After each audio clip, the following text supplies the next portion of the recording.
Alrighty, so this is our podcast. We're talking about communication today, communication in sport, specifically metaphors and one-liners.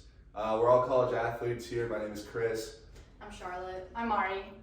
We're all playing at the College of Idaho here. I play baseball. I've been playing this in my fourth year. I'm a senior. Charlotte here does track. Mari as well does track.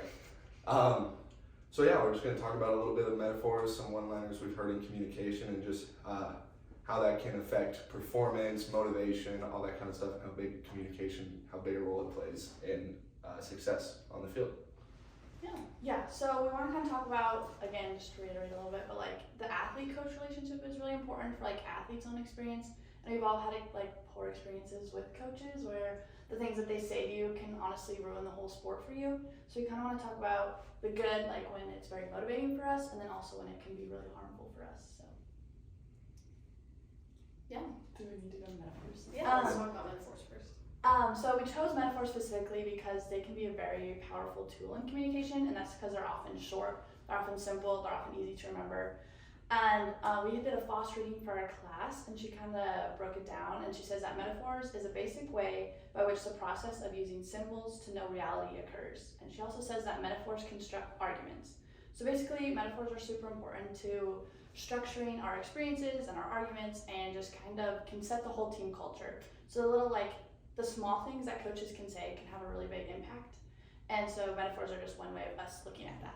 Yeah, and I'm sure everybody's had coaches where metaphors is pretty much the only way they speak. I mean, back in high school, I had coaches that couldn't say anything seriously. Every single thing that ever was said to us, coaching, even off the field when we were just chatting, is always metaphors. For some reason, coaches just have a way to just tie everything into a metaphor. So I feel like it's a good thing to look at for sure. Well, and sports itself is like a metaphor for life. That's one of the biggest things, in the sports realm is you learn how to work hard in sports. You learn all these important characteristics of life in sports. So sports itself is seen as a metaphor for life.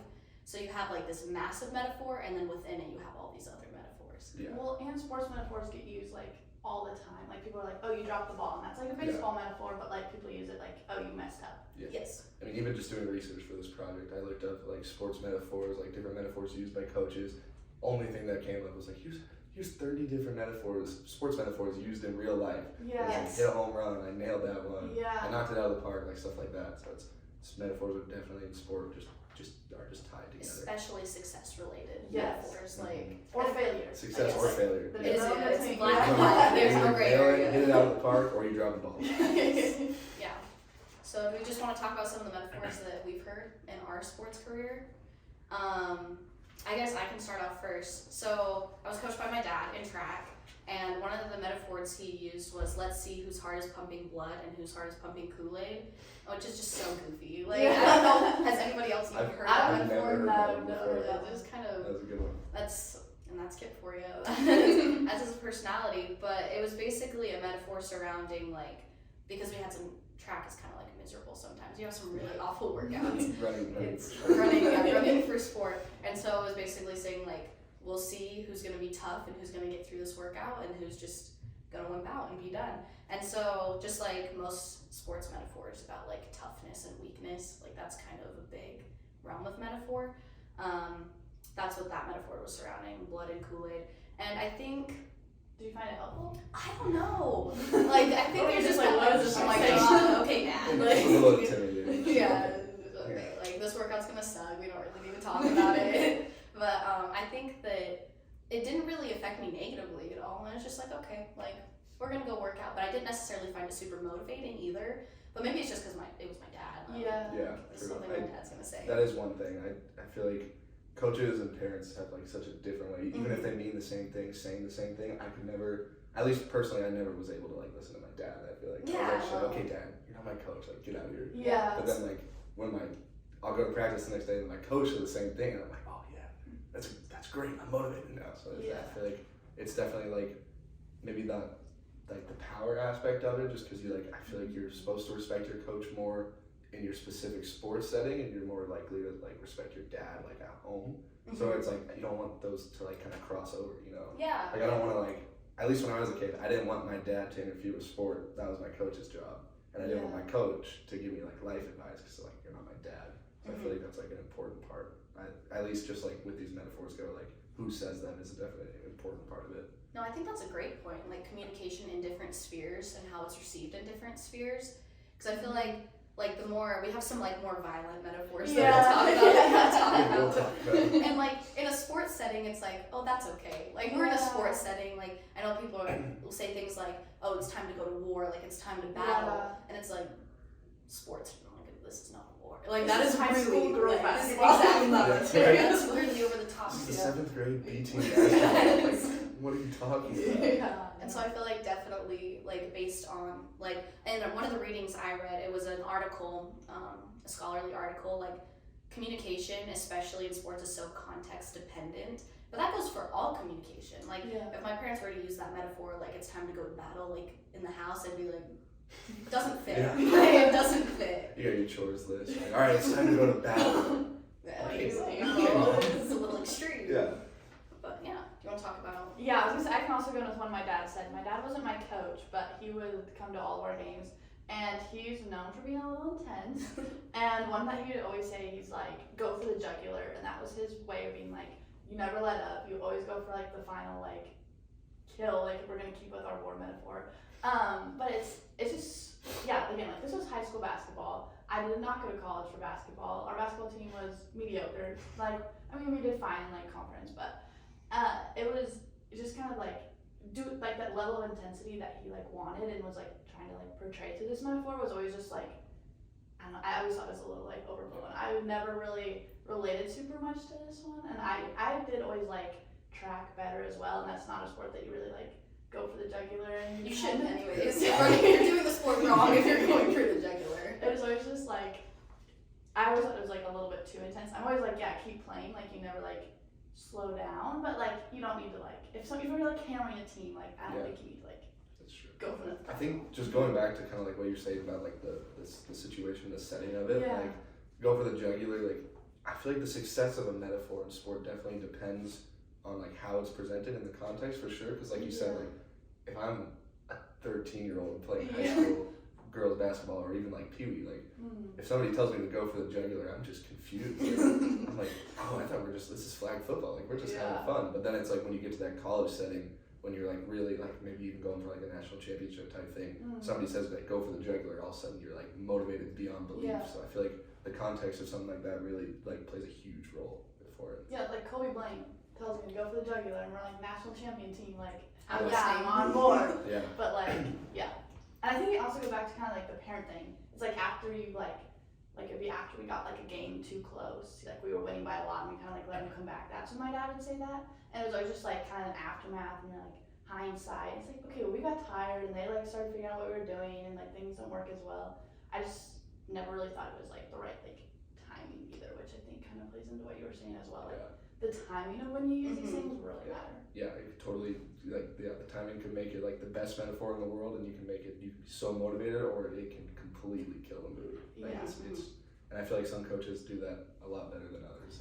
We'll talk about that later. But I can talk about one of my metaphors. Just one I hear a lot. I feel like baseball has rubbed some dirt on it, and like Charlie was saying, that's another one of those like toughness things. It's like all the metaphors, either success, failure, or be tougher. And so that's definitely one I hear a lot. And just going off of toughness, one of our basketball team at CVI, their metaphor, their like team motto is toughest team wins, and so that's something they live by. And Colby Blaine, their head coach, has been saying that forever. The toughest team wins, like the toughest guys out there, no matter what. And I feel like we can see that as like a metaphor, because like, you know, usually when you're talking about sport, like the better team wins, right? Not necessarily like the tougher team. But Colby really thinks that no matter what happens, like go out there, no matter what, you give it your all, the toughest team is going to win every time. And so we were actually lucky enough to be able to sit down with him for a little bit and talk about that. And he had some really good insight about that. We are here for our first interview with Colby Blaine, national championship head coach here at the College of Idaho. And Colby, this is for our final project in communications. And what we're talking about are metaphors and how effective or non-effective they are. Metaphors and one-liners. Because we're all athletes. We've been athletes for many years, and so we understand that communication makes or breaks a team, and it makes or breaks an individual and their relationship with the sport. So we're talking to coaches. We talked to the track coach. as well, about what they think about metaphors and one-liners and some of the most popular ones they use with their team to motivate them. So I guess to start off, we'll just ask you, what is your most, like, your go-to one-liner or metaphor for your team? Yeah, good question. As you guys brought this topic up, I started thinking of them all, and there's a lot of one-liners. But I think a couple that come to mind right away is we always talk about the toughest team wins, which what we try to do is define what does toughness actually mean. You know, we all think of it as in a physical sense, but we actually think toughness is a lot more mental, spiritually, those types of things. And so we always remind our guys toughest team wins. I always like to say it's a game of inches. I think that reminds our guys about that every moment matters, every play matters, every decision matters. It all adds up, and so it's really a game of inches. We talk about being legacy driven, which is kind of our program motto, just about who we want to be. We all get tense with our athletic pressures, and I think it's really important that we remember just who do we want to be, and that's what the legacy driven, just saying legacy driven, reminds our guys of. So we use those ones quite a bit as I'm trying to think of, we have a lot, but those are maybe some of our more popular ones. So I guess kind of along those lines, you talk about you have a lot of metaphors. So we all had to look up some sources for this presentation, and one of the journals I read talked about finding the balance between actual coaching and I don't know, if your defense isn't rotating and actually telling your person to rotate versus toughest team wins and using metaphors to motivate. So what the balance is between giving advice in coaching and then also using metaphors. Yeah, that's a really good question. Instruction versus conceptual, thought process. To be honest with you, I lean more towards mottos and the conceptual part. When I always tell our guys, when things aren't going well, guess what we need to do? Play harder. And they can respond. When I ask them if it's not going well, what do we need to do? And they can all say, play harder. Because a lot of times, if you can just play harder, that will, their natural ability will fix the X's and O's that maybe I'm not instructing on, right? I tend to think that there's a really fine balance that if you only instruct, if you're only giving details, that your team and your players actually aren't playing at the level of which they need to compete to win the game. And so while you could have all the right answers on paper as a coach, if you can't get them to play at a certain level, it doesn't matter how they execute those actions, if that makes sense. And so I actually would lean more towards, I'd probably say that about 65% of my coaching is the motto, conceptual part. 35% of my coaching might be the instructional part. I do regret sometimes thinking, man, maybe I should have given more instruction, but I also have seen it with my own eyes that if we can just get you to play harder, you probably will fix whatever's wrong. That's super fascinating. I know I've had coaches in the past who will give me, I did technical sports, I did gymnastics, Sure. And so as an athlete you can just get so overwhelmed by the amount of instruction because it's just too many things happening at once. So that's super interesting, the ratio especially. We want to ask you about how metaphors, because we believe metaphors communicate values, which builds a culture. And so you talked about a lot of the metaphors that you use for your team, and obviously there is a culture. Yeah. So what are your thoughts on how metaphors communicate values? Yeah, well, we really believe that when you set a goal, it's not about how you're going to get there, but it's about who do you have to become to get there, right? So we all as individuals have to figure out how do we become the best version of ourselves to be able to handle all the pressures, the quick turnarounds, the large crowds and the noise, and maybe I played well one day and I don't play well the next day. And so who do we have to become? So we use these mottos often to just really help our guys develop into the best versions of themselves. And what we found is when everybody's on a mission to become the best version of themselves, that's when you get culture. Our players respect the heck out of each other because they see their friend and their peer trying to learn how to be the best version of themselves. And then when there's respect, you can go a long way. When there's that connectivity, you can go a long way. So we do use mottos a lot to develop our guys. I love that. I love the mind, body, spirit connection all with metaphors because we talked about sports are a metaphor for life. Like I'm sure you've Oh, heard yeah, that they are. because every athlete hears that. Yeah. But thank you very much. We appreciate your time, and that concludes our first interview. It's really good to talk to Colby there about everything. Just going from a national championship coach like that, it's really good to get that kind of insight because he's got the resume, he backs it up like clearly. You look at anything regarding our basketball program, and he's kind of the face of every like toughest team, all that kind of hard work type stuff. He's the face of it. So that was good to talk to him. So we'll just talk about a few more metaphors. Yeah. One thing I hear a lot, especially with baseball, is attitude is everything, and obviously that's a metaphor because it is not everything. But it's just one I hear all the time, especially growing up all the time. I heard that from my younger coaches when I was younger, because back when we were like 8 or 9 years old, you cry a lot in baseball. You strike out, you play bad, you go and you start crying. There's no crying in baseball. No crying in baseball. But I heard that one a lot, just especially growing up, just learning how that one really helped me kind of learn that to have a good attitude and a good mental state when playing my sport, and to kind of like make sure I put my attitude first and then my effort will follow. Because like if nobody ever said that to me, if I was never taught to have a good attitude when playing, I'd probably still be crying every time I struck out. So I feel like that's a good one.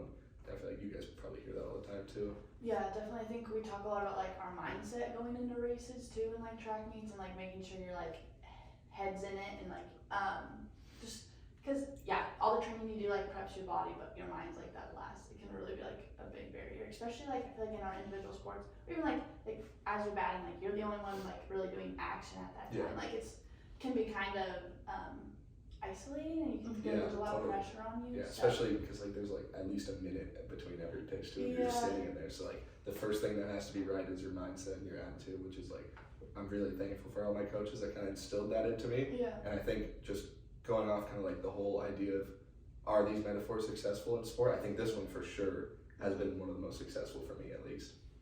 And I think it's always good to see, because sometimes I think when we talk about metaphors, we talk about the ones that aren't successful, but there's a lot of good things that come from metaphors, and there's a lot of good things about aligning some of your values with metaphors. And I think we have to remember that metaphors communicate values. Like that's the entire point of a metaphor, is to communicate some value. And communicating like the value of attitude is everything. Like I don't think that's a bad value to communicate. I think that's really important to developing a successful human being. Yeah. Totally. So I think it's a great metaphor to communicate to kids. I think it kind of goes off the like, I'm sure you've all heard this one too, like the hard work beats talent when talent doesn't work hard. I think it really puts in like the stuff that you do kind of on the outside, and like the way you approach your sport also goes a long ways, because even if you're like super talented, if you're not working hard and putting in that like really positive attitude, like your sport not going to be as successful. So yeah, and just talking about how you said like some of them are also like super successful. I think just not just in sport too, but in life, like a lot of those metaphors, like this attitude is everything one, I think is shaping me at least to be successful in life. Like I've heard so many people growing up, people I've talked to working now that I'm growing up, getting in the professional setting, a lot of people who are hiring tell me the first thing they look for is was this person an athlete? yeah. And I've been told that a lot, and I never really kind of put it together, especially in high school. It's like, why do you want to hire athletes all the time? But then like growing up, like learning how to kind of craft a perfect mindset, as close to perfect as possible, kind of like instill that hard work ethic, positive attitude, knowing that like being tough, all that kind of stuff. I feel like that just sets you up to be successful in life. And now I understand, like if I was going to hire somebody too, I would totally look to see if they were an athlete. So some of these metaphors are shaping people to succeed in the real world too, which is even better. Yeah, I think one successful one for me that I have heard a lot is like the "we are a family" one. I think really pushing the like your team is your family, and like these are the people you support, and it doesn't matter if you like don't get along as much, or if you're not like best friends, but like the fact that you're like a family and that you're gonna support each other and work with each other.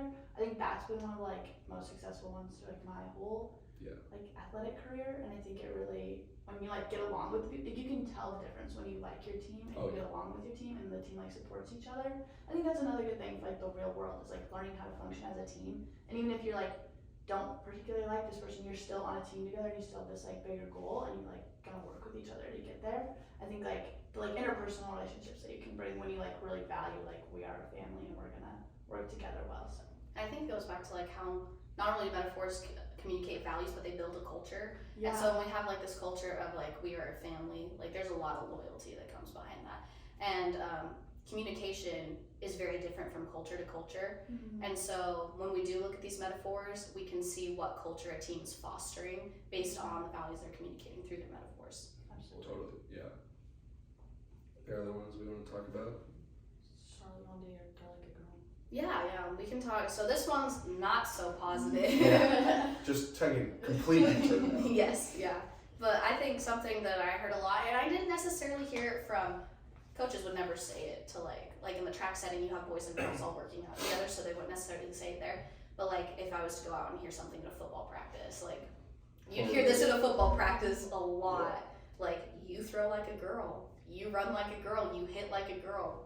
Mhm. And like you just want to sit them down and be like, what does that really mean? Yeah. Like what are we communicating here? What does that really mean? And I know that you read an article that was Yeah, so I read, and from this article they said that like a lot of the metaphors we use in team, we think of them that they're gendered, but they're not gender biased, and that's like the language that they use. But they said that we like associate a lot of these metaphors as more masculine, or like sports in general we associate more masculine. So of course like the metaphors that we use in sports also get to be associated more masculine. But the conclusion from this article was that they're not gender biased, so like that girls don't find them harming. So he kind of, the like author of the article, he's actually from Idaho State, and he basically said it's like, oh, like Mother Earth, like we all associate Mother Earth as like feminine, but like men don't find it like harming. It's just like a gender, not gender bias. Yeah. But I kind of think that this metaphor kind of goes against what he said there, Mhm. because of course like if you're calling like people sissies and like Mhm. even if you're not saying it directly to your female athletes, when they like hear those things, for like PE class. they Yeah. hear Oh PE yeah, class. absolutely. And I think it can be really damaging to like female athletes' self-esteem, and just like trying to like foster a more positive environment, that this one can really be harmful. And we know mental health is a big issue in athletes, and so I think we need to like be very conscious about what language that we're using with our Yeah, athletes. absolutely. Even if there aren't females present, I think it's just still something to keep in mind for Yeah. coaches. Especially growing up playing baseball, I heard that all the time. Like Mhm. we'd say it to each other, our coaches would say it to us when I was little, and I think that, like you said, is super damaging. Just at least as a man, growing up and hearing that all the time, especially so that way I know a lot of other people have heard it too. I feel like that creates kind of like this predetermined mindset Mhm. as like I'm like a 6-year-old, 7-year-old playing baseball, and I got people telling me I throw like a girl growing up, and like until all the way till I'm like 13 or 14. Yeah. And so now I've heard that for like 5, 6 years.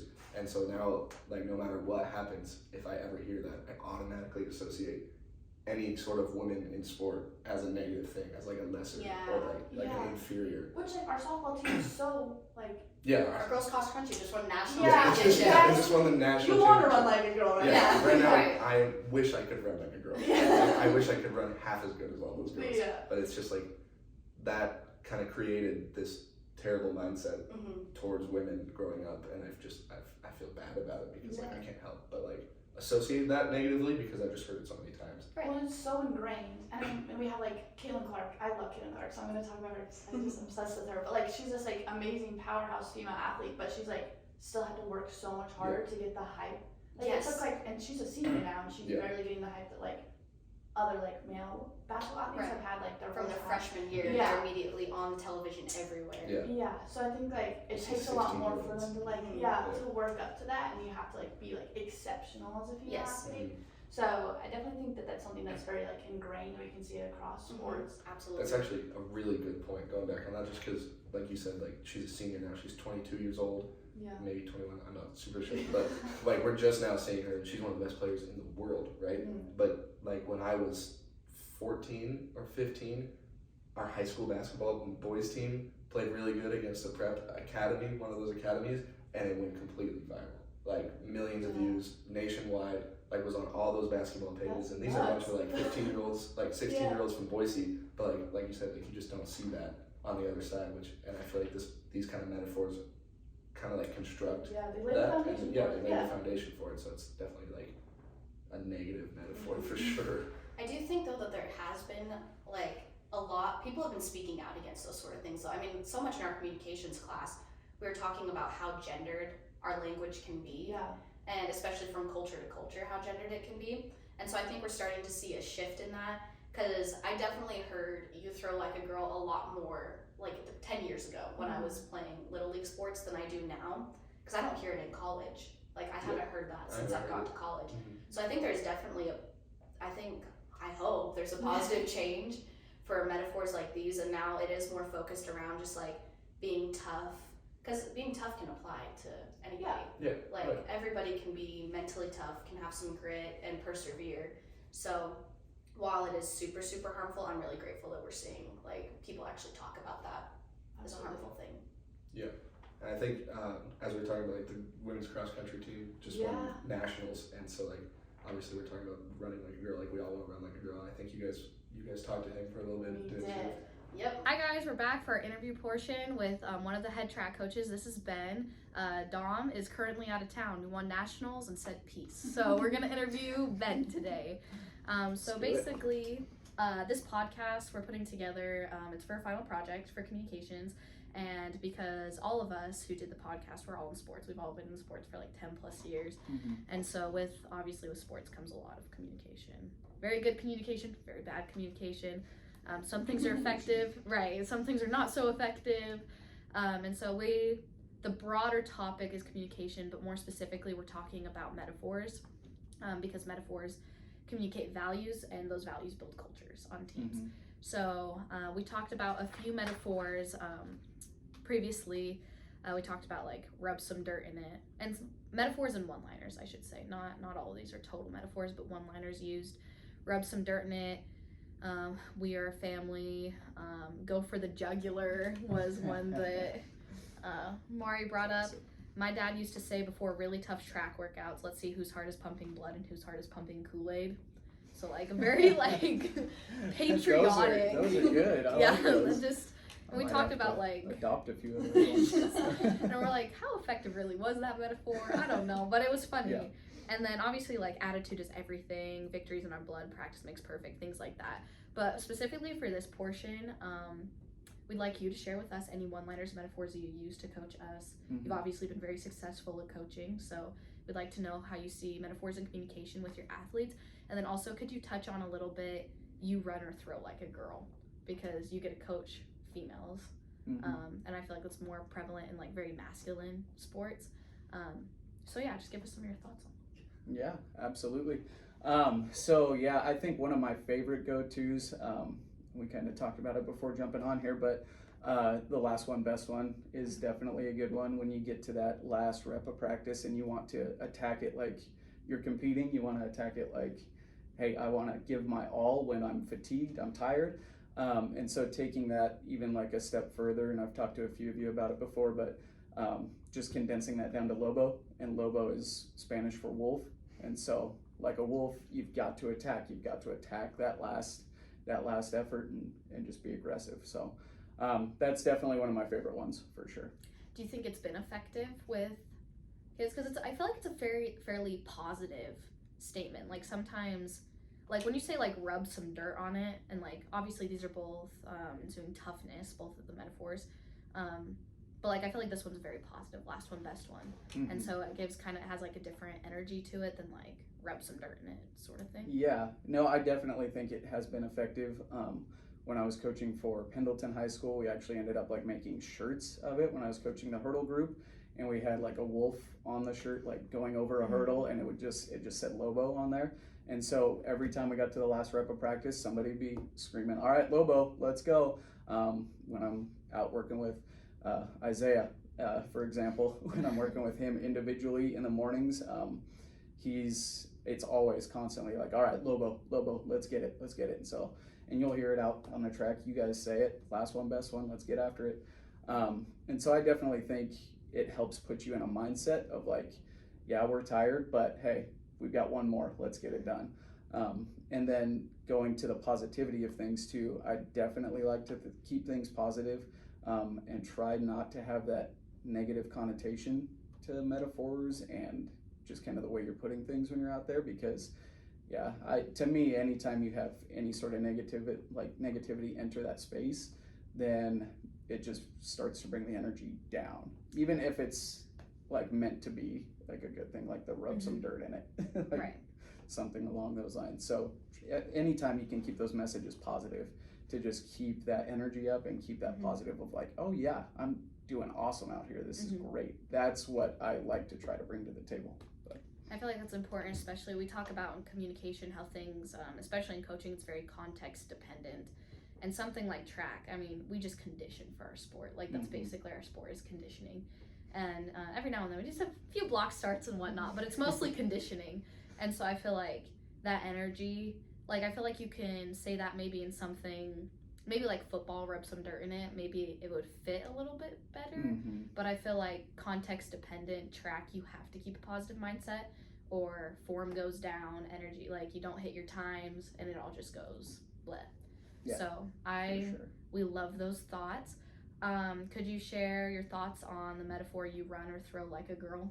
Run or throw like a girl, again, like unfortunately the way it's used a lot of the time is in a negative aspect, and if we could get to the point where we could start turning that to where that becomes a positive thing, that's really where we need to start taking that, because honestly, if somebody came and told me I run like a girl, I would take that as a major compliment, because if you look at our women's cross country national champion team, they would all kick my ass if we were out running right now. And so, yeah, I mean, yeah, we just need to get away from that being a negative thing, because women can do anything that men can do, and a lot of the times they can do it a hell of a lot better.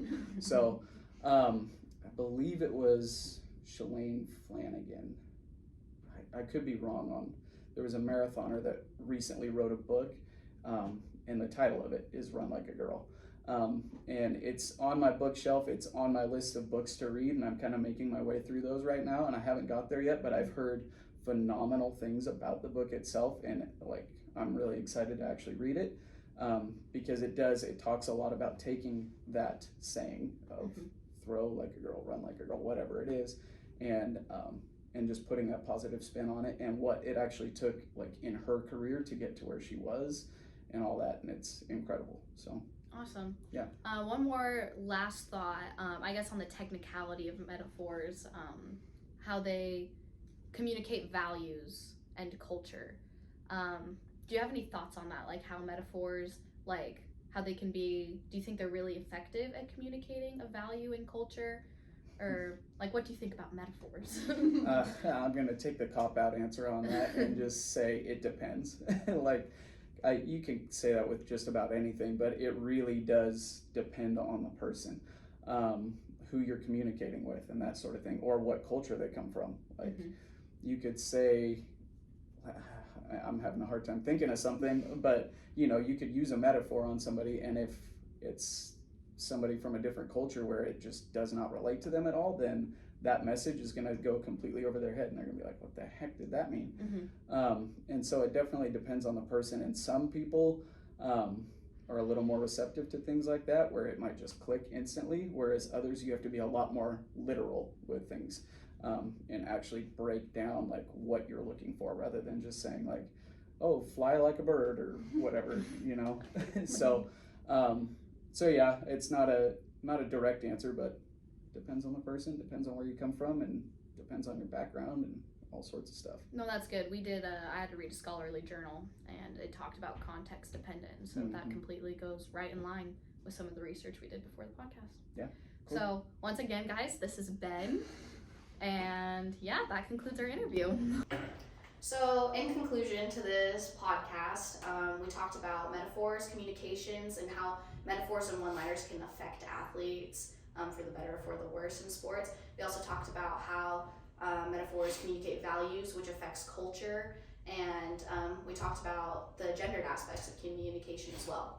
Yeah, and you know, coming from 3 athletes, we were able to give really good insight, at least on our side of it, but we were also able to talk to those 2 national championship coaches who have, you know, they've grown up with sport, and now they're coaching our age of sport, and they've won a national championship, so it was really good to kind of see just kind of where their head's at with all these. Yeah, and we kind of have some recommendations going forward, like based on all the things we've talked about. We've like seen how important metaphors are, so we really recommend that coaches think about the like seemingly little things that they're saying. Their little one-liners can have a really big impact, and so just kind of reflecting on what you're saying and just trying to make sure that you're building like that positive culture that you want on your team, and then also that our athletes like think about what works best for them, and if something isn't working with their coaching style. We know like when things aren't going well in sports that the rest of our lives don't really go well. So we want to make sure that we're like encouraging and supporting our athletes in this, and just to make sure that they can like communicate with their coach on a communication style that works best for them. And if their coach isn't open to that, we have like tons of mental health resources on campus.